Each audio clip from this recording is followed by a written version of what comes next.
So the Nourisher, this is Gene Key, Human Design Gate, I Ching Hexagram 27. She's going to feed what is sacred. She's going to have devotion, quiet strength. She's going to tend to the roots of life, to children, to community, to vitality. Notice that this is in the sacral center. It's about life force. It's about creativity. It's about the pulse of life. It's a rhythm that we find here.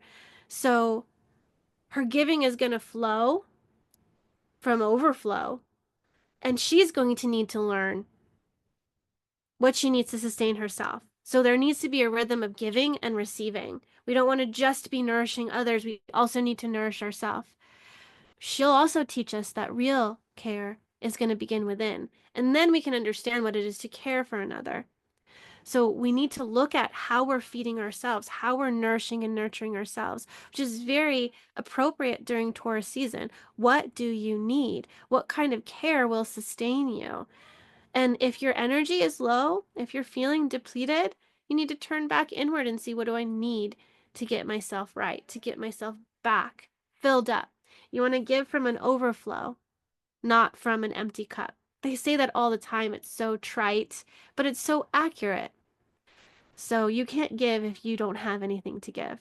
So it's important to tune in and to ask yourself, what is my body asking me to nourish it with? I'm thinking about how we have set names on the archetypes or gender on the archetypes. I feel it's important to say that wherever we are in the wheel, because all of us in where we are in our evolution, we're coming into inner wholeness, which is feminine and masculine.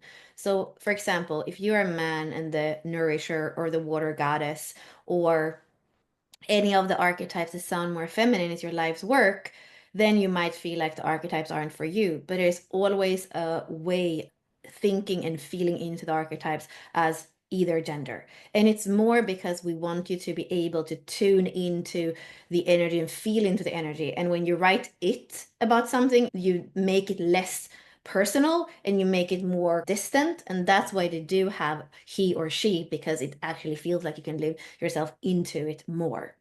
So here, the nourisher, probably the Taurus gate that has a little bit of that Pisces energy, but it's important to not confuse this one with gate 37, which is the mother. When we are in Taurus, like we say, it's way more essential.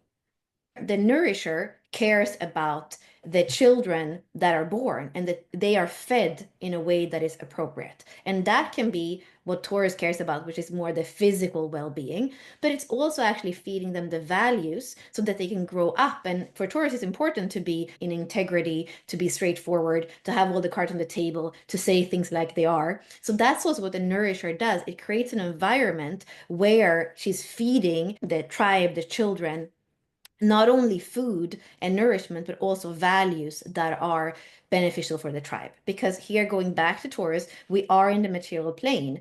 This is part of the circuitry as well, the tribal circuitry, where it's very much the material plane. So it is about not only surviving, but also thriving. And the more we evolve, the more we have the possibility to actually not only do the basic needs for survival, we can have a life that is have we can have more life quality. So here I would say that the 27 has a lot to do with life quality, and going back to the Pisces energy, the mother, which is an archetype that also cares about the children and the well-being of the tribe. It's also in the tribal circuitry. She's way more emotional. It's the emotional well-being. It's where the tribe can come and feel like they are understood, and that there is this more emotional safety and intent that's there. So it's also really cool to be able to use the astrological signs to actually differentiate between archetypes that seemingly, with a name, for example, can seem very similar. But then we go back to say, okay,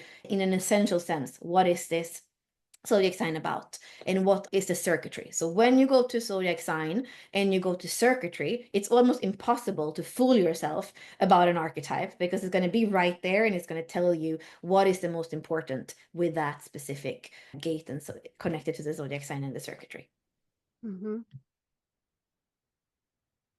And if we're looking at at the circuitry during this season, we're going to see that a predominant portion of the archetypes are actually in individual circuitry. So we have this sprinkling of tribal circuitry here, but we have the 3, we have the 2, we have the 8, we have the 24. All those are in that central pillar. And so the pulse is going to be important. It's going to give us the creativity, the direction, and your creativity is going to inspire other people. Remember, Bella also mentioned this is first line. First line, it's about the self. And so, first and foremost, it is about you. And then from that place, like I said, of overflow, we get to give to others. So, a question you can ask during this transit is, what am I feeding with my energy? And is it feeding me back? You want mutually beneficial relationships, giving and receiving. It has to be equal. And you have to learn to receive as well. Some of you are really good at giving, but part of it is learning how to receive. And Taurus season is going to teach you that. We're going to come upon the second gene key, the second gate, the feminine. She's going to teach us even more about being receptive.